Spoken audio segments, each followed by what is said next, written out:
On this episode of Let's Talk Bowling, we're talking about practice. What drills do you do? Do you work on your spares? Is there work done on your release or your approach? Do you try new equipment or do you just keep score? All that and more on Let's Talk Bowling.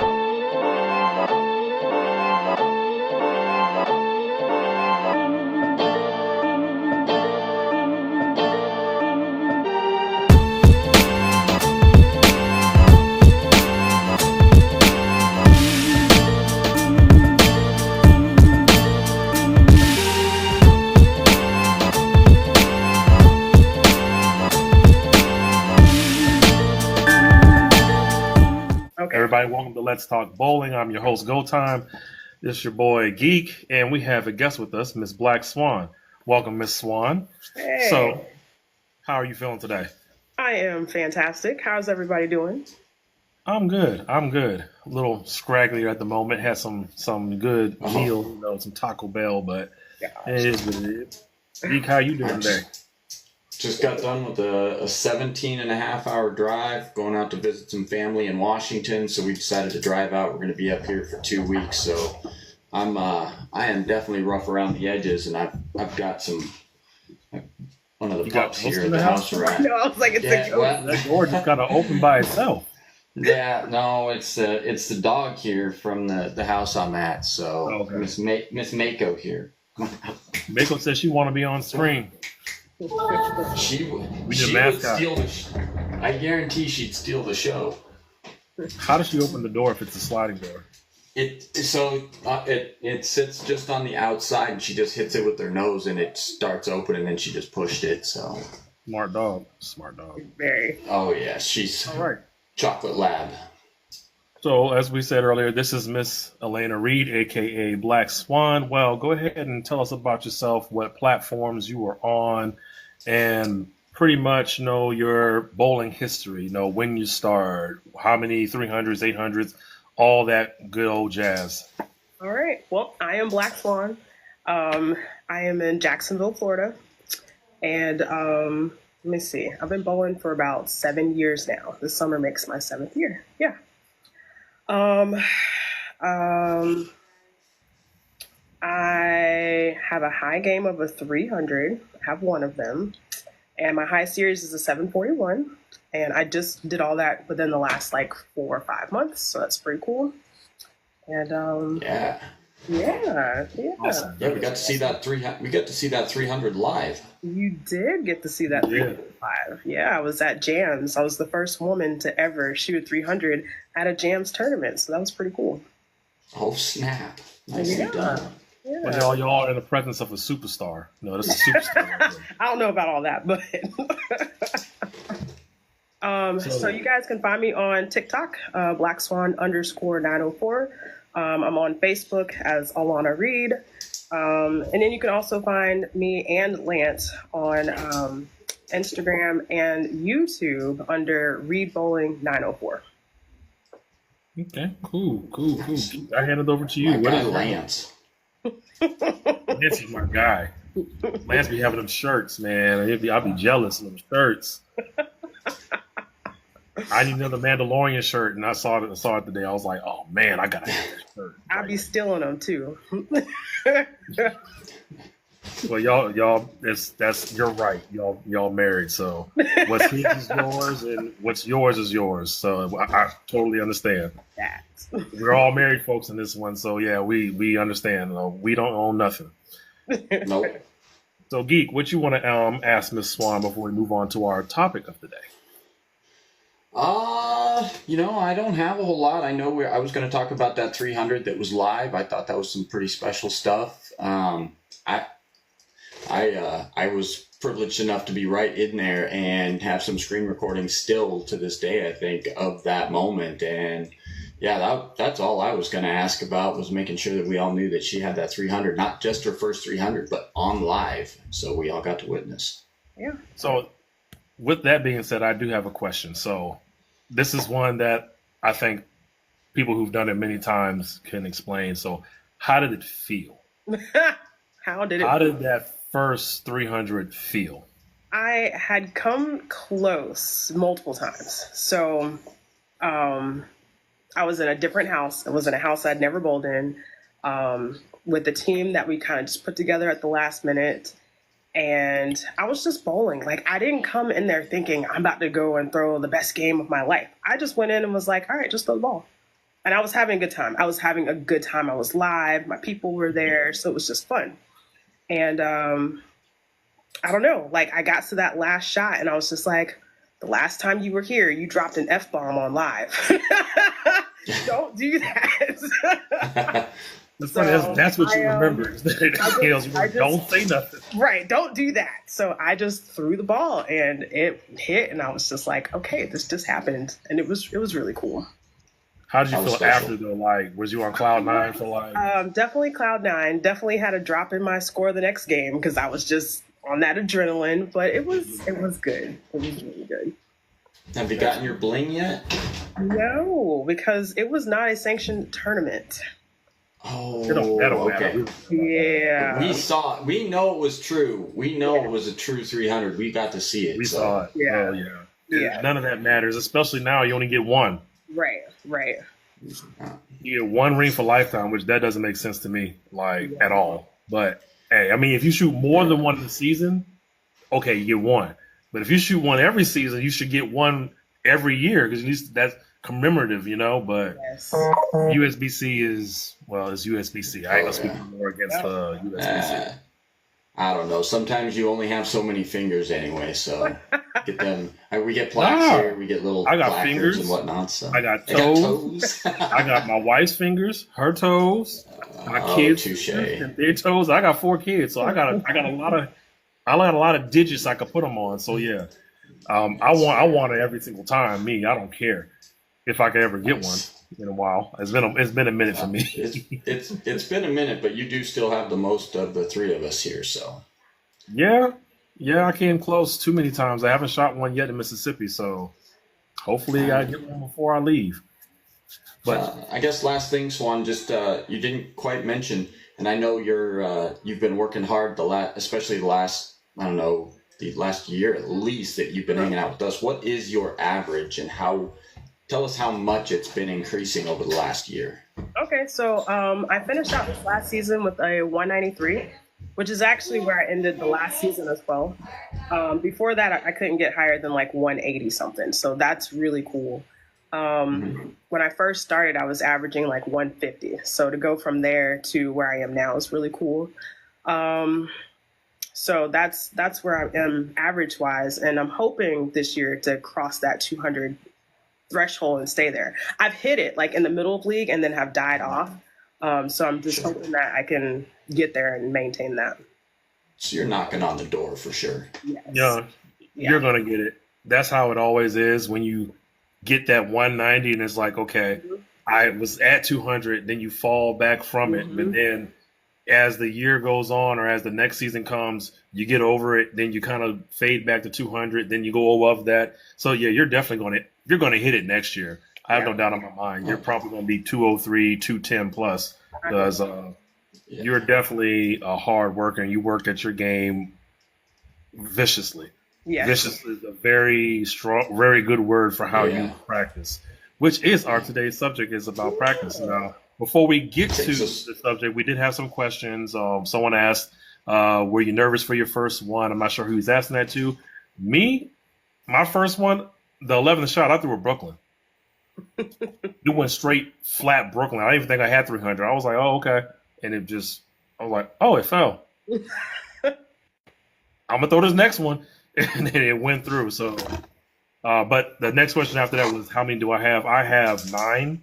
Still working on getting to double digits. I'm kind of upset because my students have surpassed me. So I got to get back into the role of getting more. But Mississippi is a hard state to get to 300. I'm not going to lie.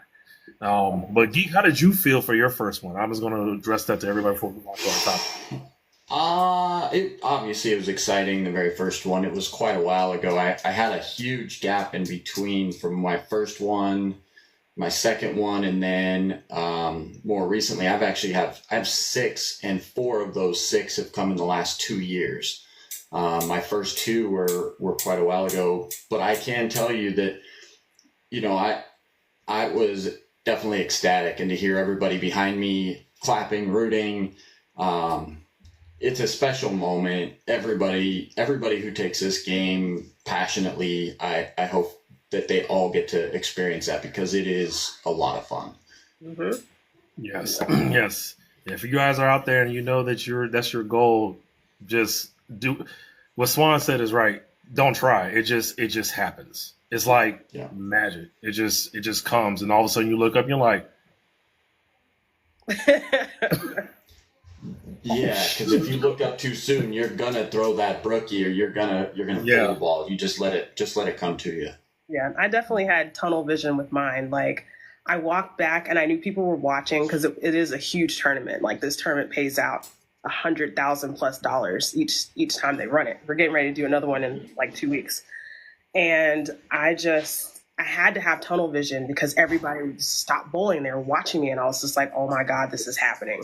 So I threw the 11th ball, and I just turned around and my eyes were on the ground. Like, just don't look at anybody. Don't do it, because you're weird.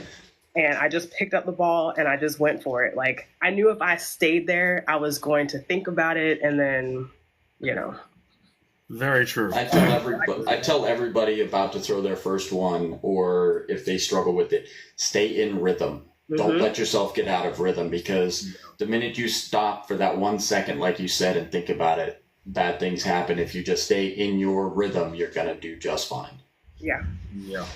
That is very true. It even comes down to routine, which is what we were talking about practice today. I think my fourth one, I shot my first one in New Orleans, the actual house I mainly bowled in. And the whole time I said, I can't stay in this house, because I couldn't. I came close like 10 times and never shot it. So I kept saying every frame, I hate this house. I hate this house. And the guy bowling against us, he's like, you hate this house? You're on the front 7. Yes, I sure do. I can't stand it. And I just kept on doing it and shot 300. And he was like, to say somebody hate this shot, you shot 300. I said, I had to stay in rhythm. I'm sorry. I had to keep doing it. I had to keep saying it, because I was doing the same thing over and over again, because I just thought of all the times I missed. It's like I had to do the same thing. So repetition is definitely a good thing, which it comes to our topic, practice. It is a very important part of our game. And I'm glad we have this episode and topic with you, Swan, because, as I said earlier, you practice like I used to practice when I was younger. You're in there, if not 2, 3, 4 times a week, practicing on your game. And it shows, in the last year since we've met, you've definitely grown greatly as a bowler. So we know you practicing is your thing. So what are some things that you do for practice? Like, do you do drills? Do you have games that you like to do? Do you go for score? What do you do to practice to make yourself hone your skills, especially like before a tournament like Jams? That's like a huge tournament. Yeah. What do you do to make yourself practice and try to get in tune for what you're trying to do? All right. So for me, each practice is different. Usually from one practice to the next, I'll find something that I'm like, ooh, I'm going to work on that next time, because that wasn't good. So I always practice with a purpose. I never just go in and say, okay, I'm just going to take this ball out and throw it. So sometimes I do line drills. Sometimes I do 1-step drills. Sometimes I do 2-step drills. It just depends on what I'm working on. I've been working on my release a lot lately, like a lot. And even after like weeks of just working on my release, I just went back to, this is what was working. So just keep doing this, Sometimes I change my cadence, my approach to the line, just different things. But whatever it is I'm working on, I'm focused on that one thing the whole time. Now, as I get closer to a tournament, such as Jams, I start bowling for score. But usually when I practice, I don't look at the score. I don't really care what it is, because I'm working on something specific. So in the next probably week and a half, 2 weeks, you're going to see me probably bowling for score. But right now I've just been, honed in on a specific thing. Like today I worked with my urethane ball, because it's new to me. I don't use urethane. So I was like, let me see what this ball does. How can I kick out this 10 pin? Because urethanes are known to do that. And so I was just trying to find like, where's my spot on the lane with the urethane ball? So yeah, it really just depends on what it is that I'm trying to do. Now, sometimes I go to practice and my sole purpose is to beat whoever I'm bowling with. you'll see me do that too. So Yeah. it really just depends on, what it is that I'm trying to accomplish that day. So the Quit beating beating up on thing, Lance. that works. Having someone to compete with during practice definitely does help. Yeah. That is important to have that because it keeps you in that constant motion mind frame. Yes. What do you think I like about to that? talk too, so I'm going to tell you, hey, I'm going to beat you today. It may not be all 3 games, but I'm going to beat you in one of these games, and that's what I do. Yeah, you're pretty spot on with the notes that I had about practice. The drills. Obviously, everybody talks about drills, and they are boring, but they are effective, and there are so many benefits to doing drills. I think drills need to be done a little bit more when you have a coach. He doesn't necessarily have to be there, but when you have somebody who is in your corner and teaching you certain things, and then you go and run the drills that he gives you over and over and over again. Obviously, when I was coming up, spares, just shooting, corner pins, and then not even just trying to pluck the corners, but always trying to go through the 6-10 and the 4-7, because you can get the 6, you can get the 7 and the 10 as long as you're through those 2 pins. So it gives you just that extra practice picking up those spares. And then you had alluded to changes to equipment, urethane ball versus reactive ball, symmetric, asymmetric. Maybe you've made changes to the surface of the ball and you need to get used to a dull finish, or maybe you change that dull finish to a little bit shinier surface. All those things come into practice, and it isn't always fun, but they're always effective. Yeah, this is true. Those are true things. For me, practice, I don't do drills. I do games. I make up games because, as you say, Geek, practicing drills is boring. I can go up to the line and throw one-step drill all day. I could shoot. I've damn near shot 300 doing that. And it's like, okay, that's fun. But it's like, I get bored with it. I have severe ADHD. So I got to find a way to make it fun. So I do games. I have a game that I call Mix 'em Up, where it's like what you do, Swan. You're using your urethane ball to try to get used to it. Well, I do the same thing within one game. Let's say I'll bring 4 balls with me.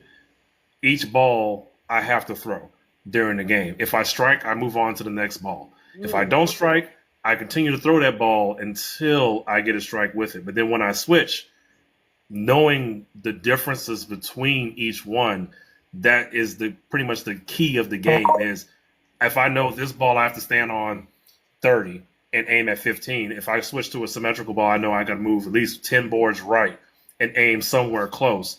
That kind of, it helps with being in that same moment where you're in a bad spot in a tournament and you're like, okay, this ain't working. I can make a quick decision and be like, okay, I know this ball's going to shoot me back right, and it's going to put me back where I want to be. So I do a lot of games, not really drills per se. Do I shoot for score? Yeah, I do. I know people say don't do it, but I'm going to be honest. I'm a score person. I like seeing high scores up there. I'm like, yeah, I did that. That's just me. But I believe in the whole competition thing, like with you and Lance. I used to have people that would bowl with me, and I would bowl exponentially better because this person is a higher caliber bowler. So my focus will be down onto not just the games I was playing, but more along the lines of I'm going to keep up with you. And his name is Demetrius. I'll still give him credit to this day, even though we don't talk a lot right now, but he helped me get over the fear of bowling against somebody stronger, because I was a strong bowler in my own right, but I feared other strong bowlers. So practicing with him, literally like 30 games in a weekend, 15 on Friday, 10 on Saturday, and then come back bowl 5 more on Sunday, plus league on all 3 days. It's like I was honing my skills, but I was definitely getting rid of that fear of you're stronger than me. I'm going to be like, oh, I'm a coward. No, you going to bowl, I'm going to bowl. And if I do bad, hey, it's going to come down to who carry. If you carry more than me, you're going to win. But if I find it and you lose it, just don't look back, because I'm going to walk you down. I'm actually going to put that on one of my jerseys, so I'm going to walk you down, because that's just one of the things I do. Is like, especially people that like to talk trash. Like, I can't stand the ones Like that talk Alana. trash. If you Like no, me. she doesn't talk trash. She spits bullets. When she talks trash, it hurts. I've seen her clips, and it's like, you know what? I wouldn't even say nothing. I just leave her alone for the rest of the month. No, that's how Watching the bad live, you cringe. she's like, ooh, like, you know what? I can't remember which one it was, but that one when you had that laugh, I was like, oh my god, that laugh is so Oh, evil. jeez, yeah. It was like, I know dude felt bad when he walked back, but like, you know what? Like I said, at the end of the day, if I walk you down, you let me beat you, I'm gonna laugh at you. No, and that laugh was hilarious. I'm like, because I'm pretty sure he was probably smug, thinking, "Oh, I had it." Mhm. No, you don't. Mhm.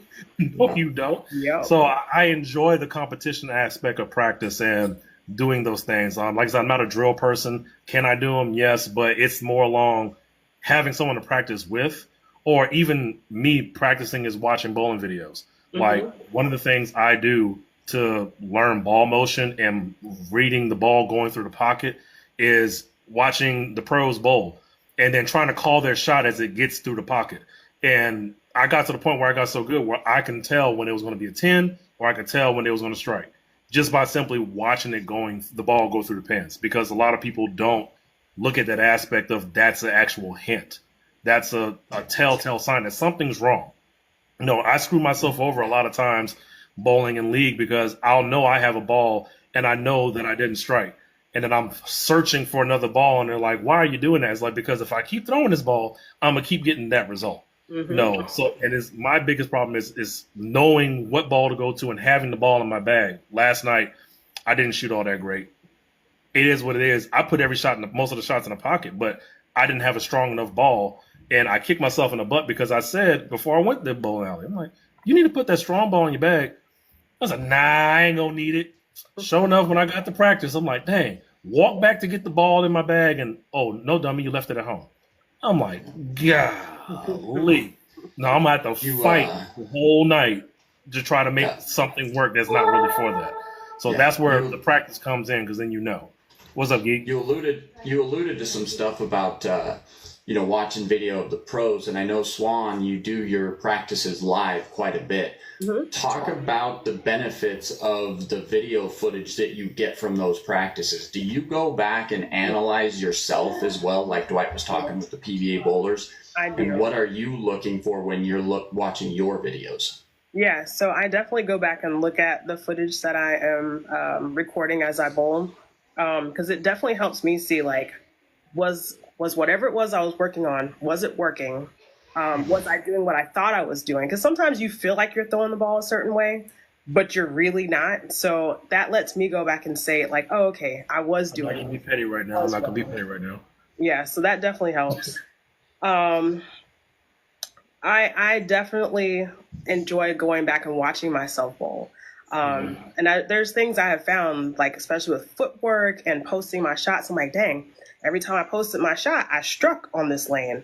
And every time I stepped out of my shot, I didn't. I see those little things. And then I say, okay, well, the next time you bowl, you need to post all of your shots. So it's definitely beneficial to go back and watch yourself bowl. Yeah, and it's one thing for somebody to tell you what they see, but when you can see yourself doing it, and then even in the live, maybe hear them talking to you about that, and then look at what you were just told and be like, okay, this is what he was talking about, this is what he saw. Now I see what he saw as well. Yeah, one of my biggest issues is when my ball swing gets too high, I miss my mark a lot.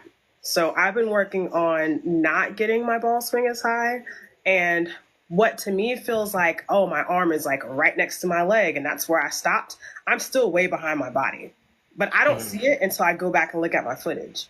I can tell though the difference between a controlled swing and when it's just out of control. And the faster I move my feet, the more out of control I get. So I've been working on moving my feet fast, but controlling my ball swing as well, which has been really beneficial for my game.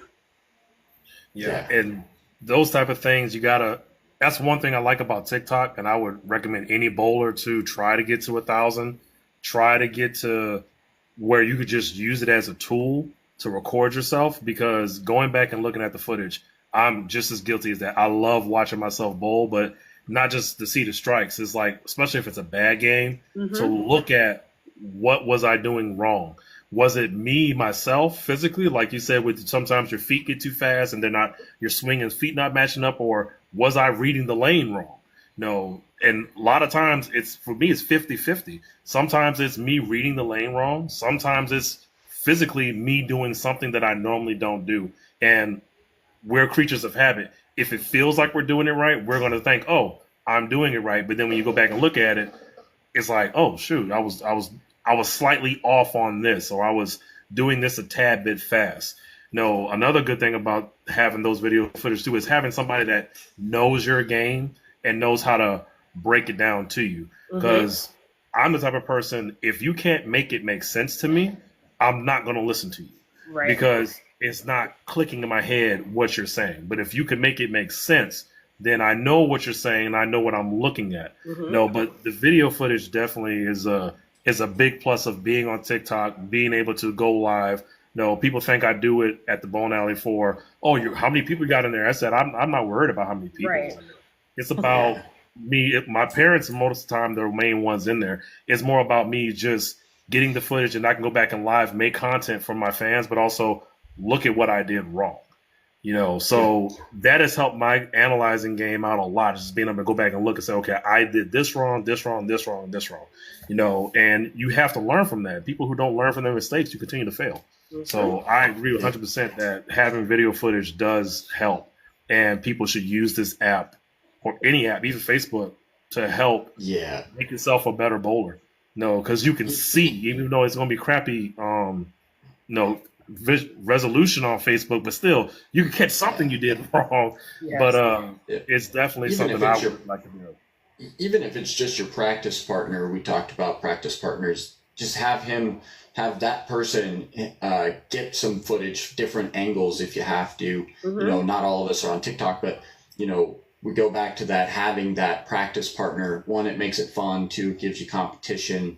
Three, maybe they become that extra tool that you needed to get this angle, that angle. What did I do with the line? Is my timing off? Can you get some video from this side so that I can see where the ball is as I'm finishing? All of those things come into good practice. All of those. So yeah. Yeah, a lot of times if I'm really struggling with something, like something I need to correct, like right then, I'll have Lance take out his camera, even though I'm live, just so he can like right then and there get me slow-mo, because slow-mo is so good. Like I can really see what I'm doing, and he'll record me so I can see, oh, let me try this on this next shot, and I'll just keep working it until I figure out what it is so I can fix it. So it's definitely good to have a partner there to help you and record, get those extra shots, and do some freeze frames. I do that with the juniors quite a bit. They say I'm doing this, and I'll get some video and I will freeze and screenshot out and say, we were talking about getting your fingers down below the equator, and they're like, I'm down there. And then you get that visual picture of it, and it freezes right there and their hand is up here. Yep. And it's just so much easier to see what that person is talking about. That's one of my pet peeves. I can't stand when people tell me I'm on top of the ball. It's like, really? Like, really? Like, if it's on top, it's going to go straight. For me anyways, if it's on my hands on top, it's going to go straight. But that brings me to the next part of the topic is, Swan, spare shooting. How do you practice your spares?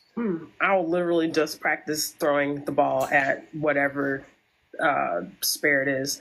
For me, y'all are going to think this is weird, but the 7-pin is the hardest pin for me to pick up. I actually don't.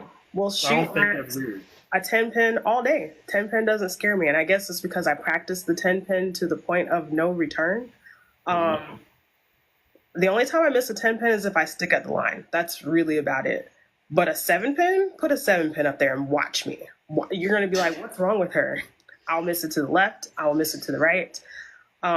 Derek got me into the habit of trying to shoot straight at it, which still is 50-50. It's something that I still work on, because 7-pins are just, they're like an anomaly. I don't know why I can't pick up a 7. I can pick up everything else to the left. I can pick up anything to the right. But that 7-pin is evil. It is evil.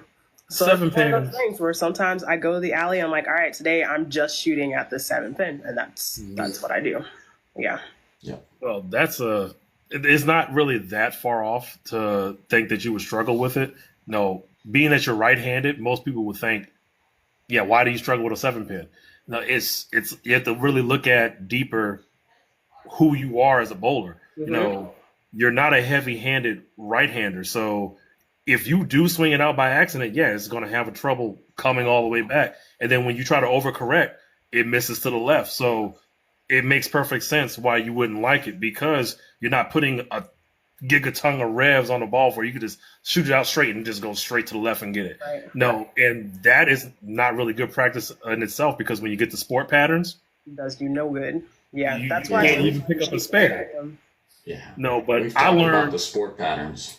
Yeah, well, I learned on with a friend of mine to shoot straight at spares, but I didn't do it as a trying to learn to shoot straight. It was more trying to improve my strike shot. And it's like, can I get a strike going up the first arrow? Can I get a strike going up the second, going up third, fourth, fifth?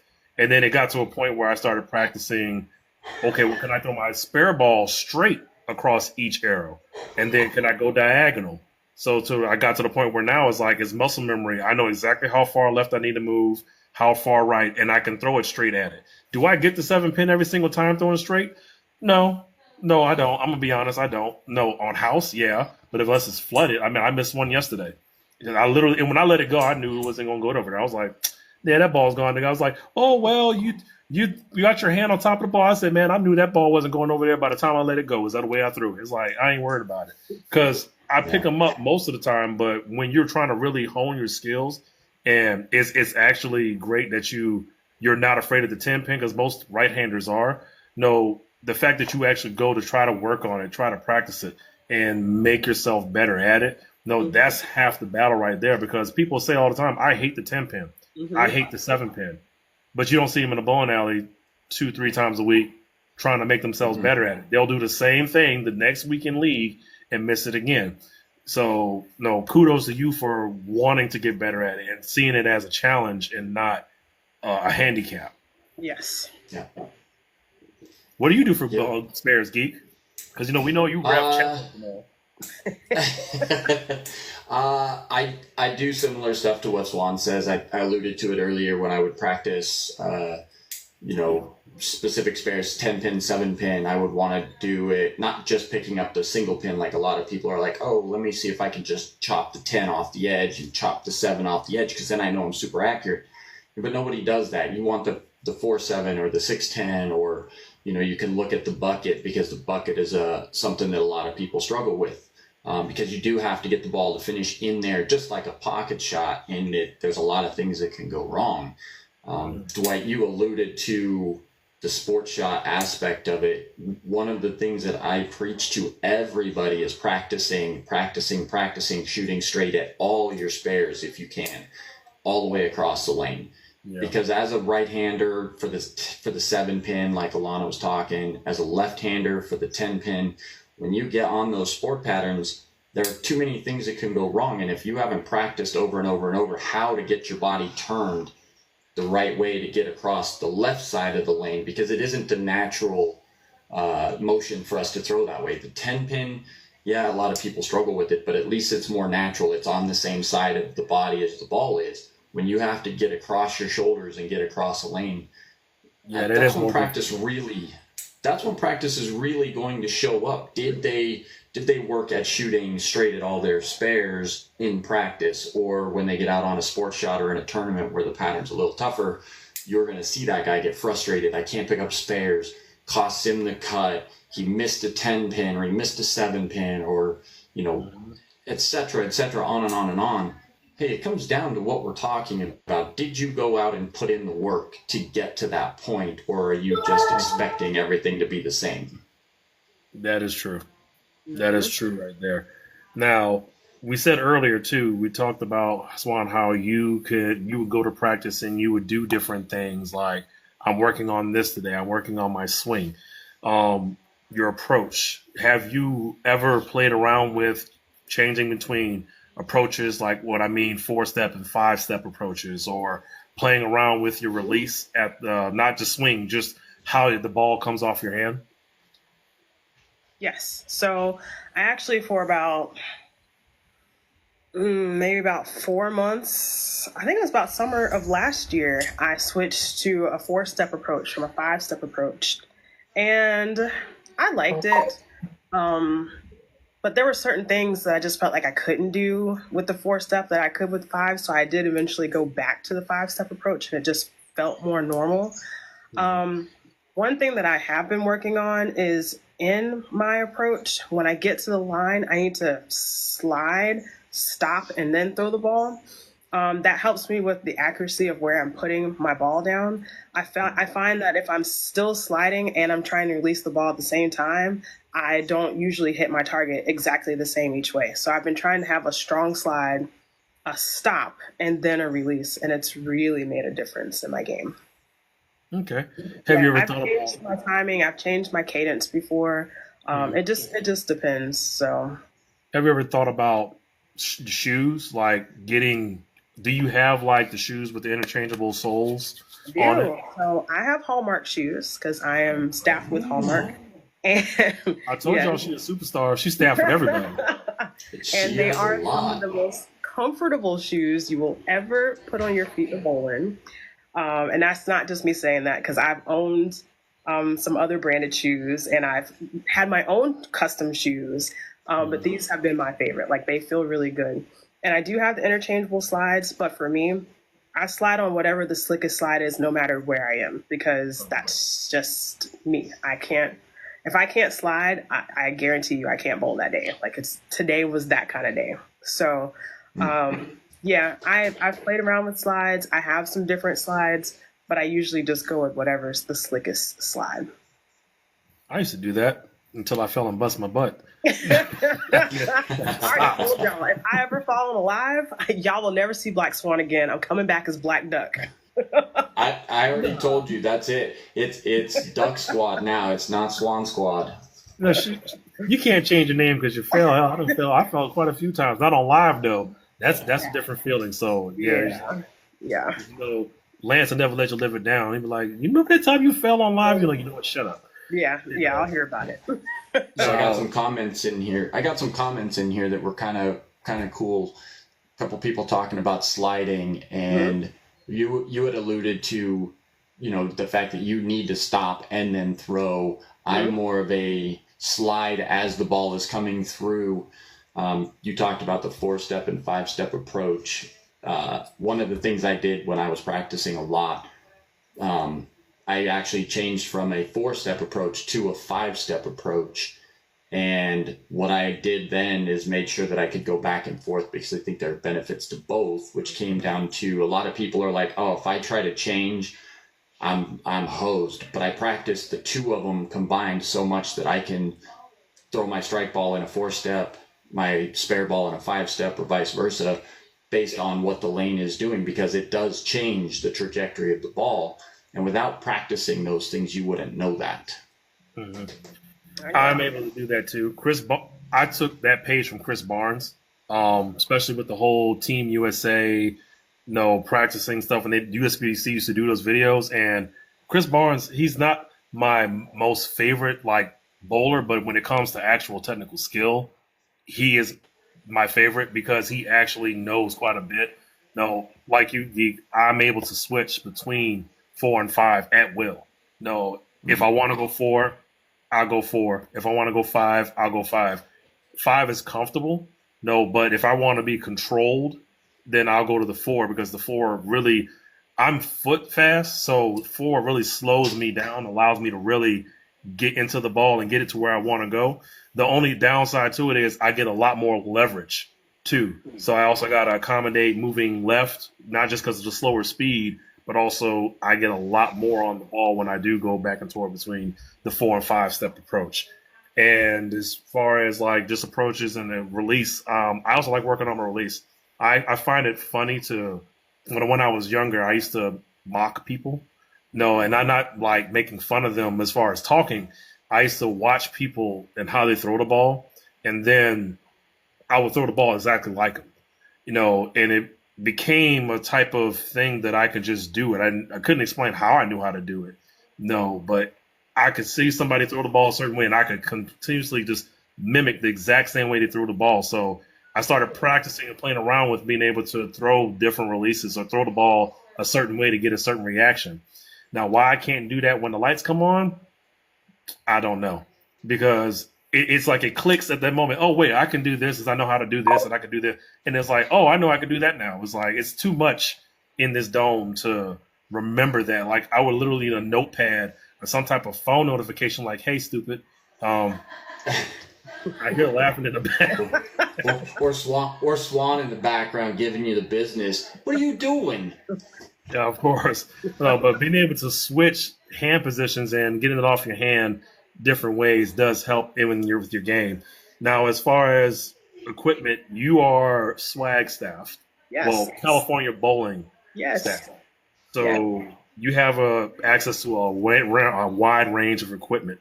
How has that been for you? I mean, we were with you before you went to them. I suggested you go to them, but I've seen your game really pick up with the type of balls that they create. So how is being on staff with a bowling company feel like? How does their equipment like fit for you, do you think?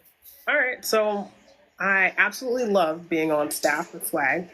The balls that I've had the opportunity to have in my hands and throw from this company have been a game changer for me. I feel like this brand of balls really fits my game well.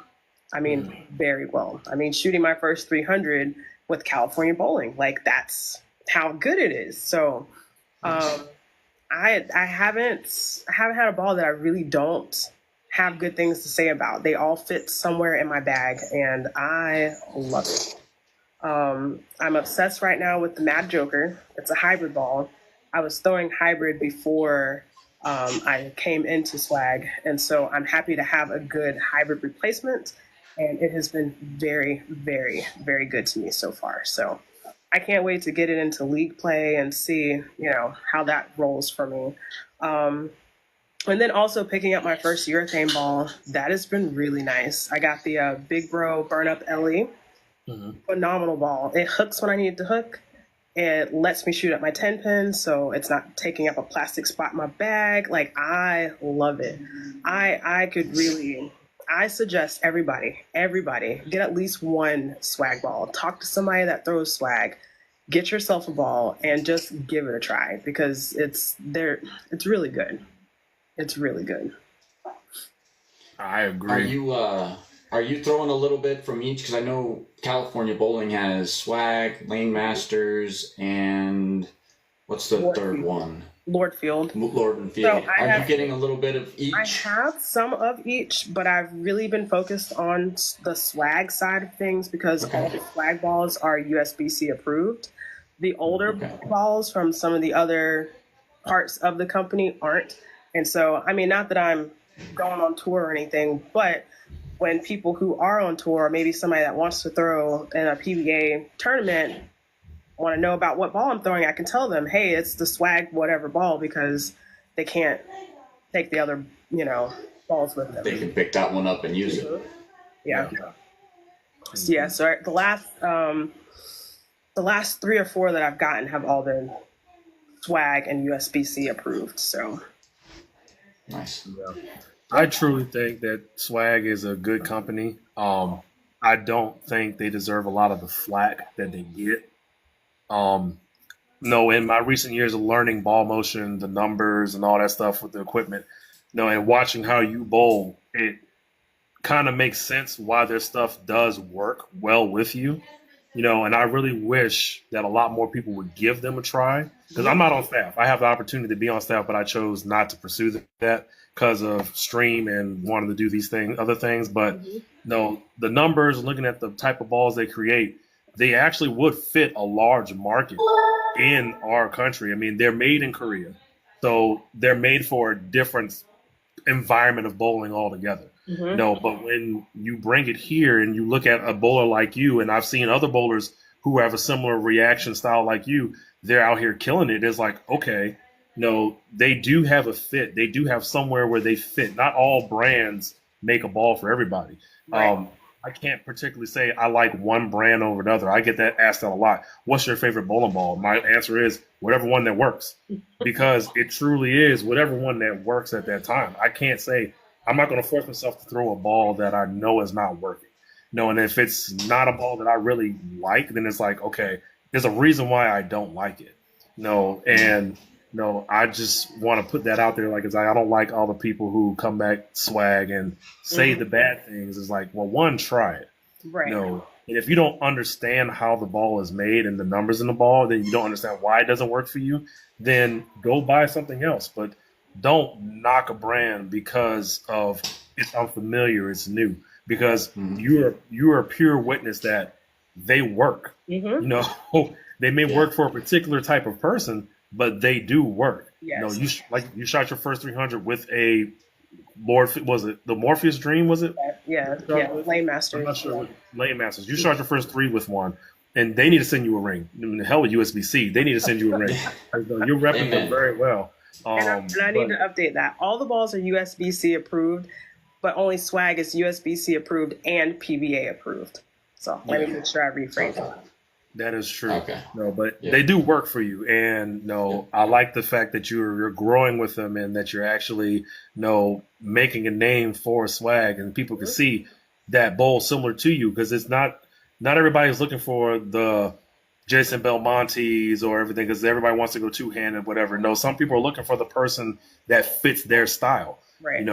I say for the longest, Parker Bone is one of the smoothest bowlers I've ever seen in my life.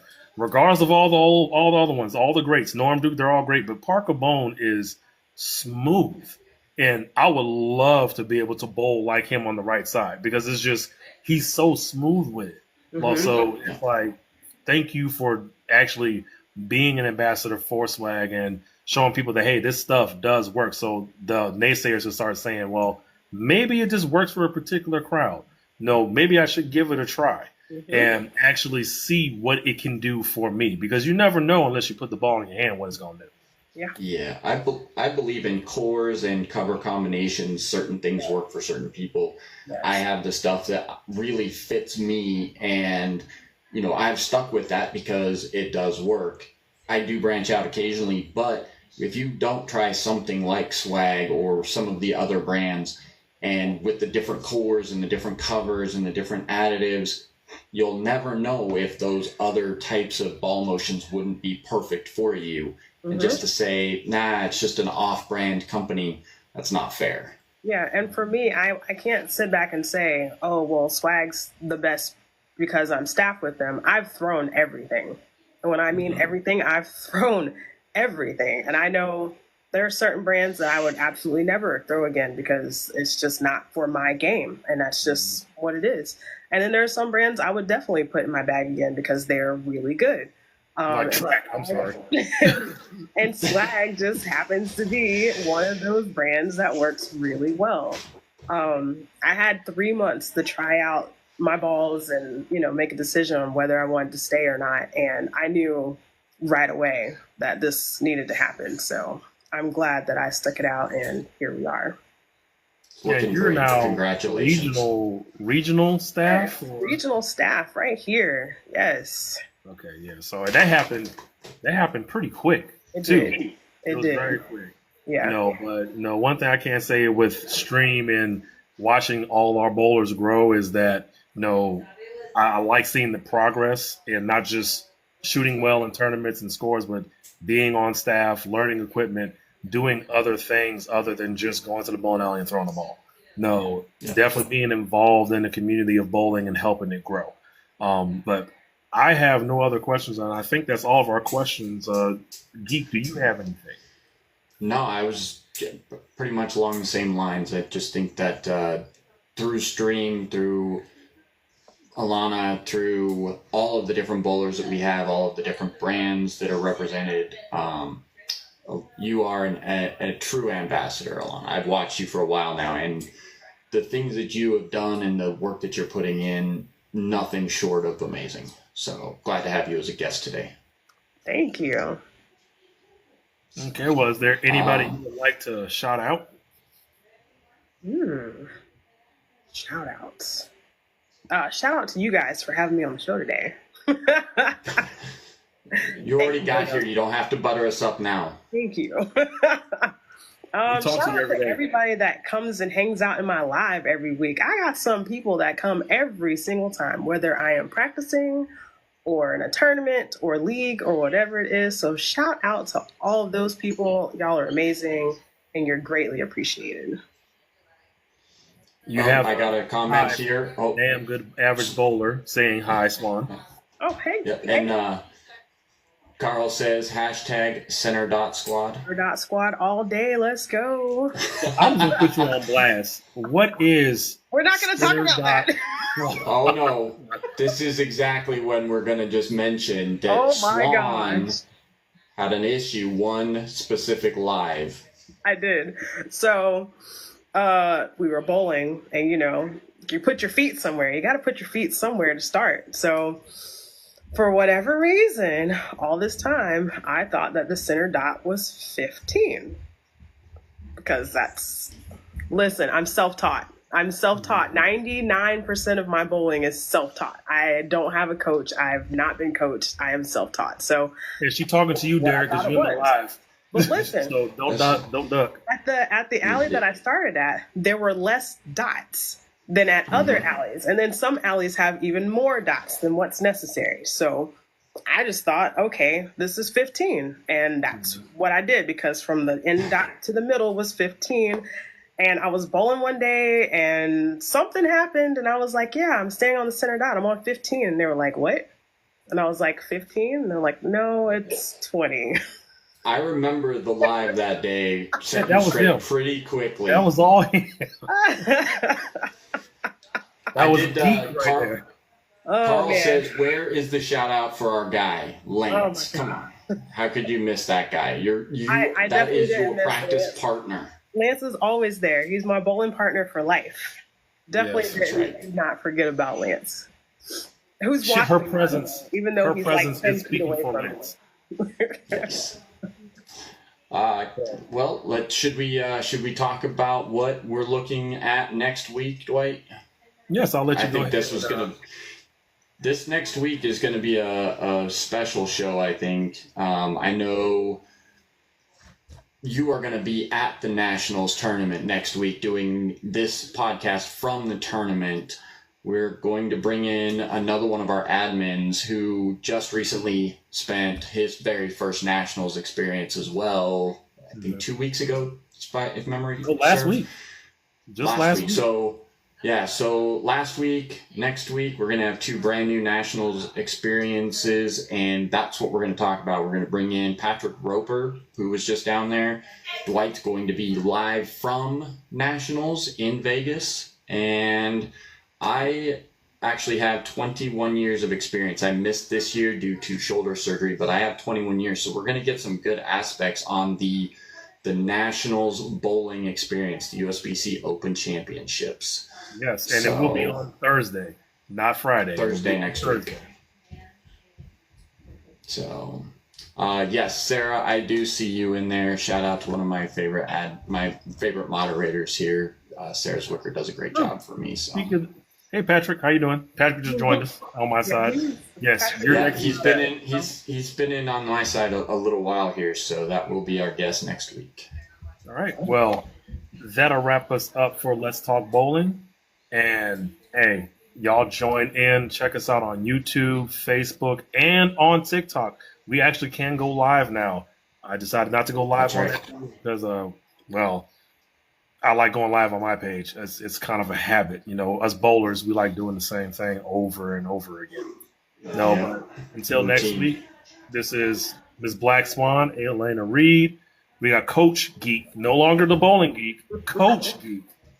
And thanks to Carl. We'll see y'all next week. Signing off. Deuces. I'll holla at y'all later. Out. Great, y'all.